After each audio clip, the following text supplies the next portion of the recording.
Nobel সংক্রান্ত ব্যাপারে enlighten করেছেন শ্রী কমল কুমার দে।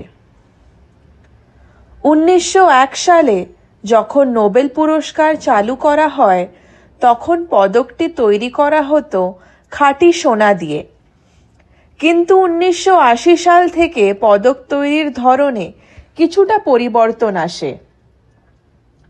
পদকটি মূলত 18 ক্যারেট সোনা দিয়ে তৈরি করা হয় এবং এর ওপরও একটি পাতলা স্তরের 24 ক্যারেট খাঁটি সোনার প্রলেপ থাকে, যার ওজন 175 গ্রাম।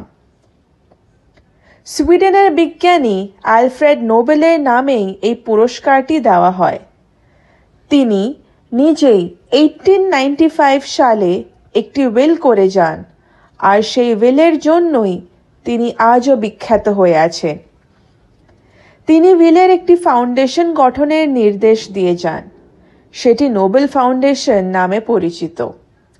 সেই ফাউন্ডেশনের কাজ হবে প্রতি বছর পদার্থবিদ্যা, রসায়ন, চিকিৎসাবিদ্যা ও সাহিত্য ক্ষেত্রে সেরা ব্যক্তিকে পুরস্কারিত করা। পরে এই তালিকায় 1905 সালে যুক্ত হয় নোবেল শান্তি পুরস্কার, আর 1969 থেকে অর্থনীতির জন্য আলফ্রেডের স্মৃতির উদ্দেশ্যে পুরস্কার দেয় সেন্ট্রাল ব্যাংক অফ সুইডেন। নোবেলেরই সমমানের পুরস্কার এটি। বর্তমানে প্রত্যেক পুরস্কারের জন্য সার্টিফিকেট ও সোনার মেডেল সহ 1,10,00,000 সুইডেনের কারেন্সি অর্থ প্রদান করা হয়ে থাকে, বা 9 লক্ষ মার্কিন ডলারের অর্থ প্রদান করা হয়ে থাকে।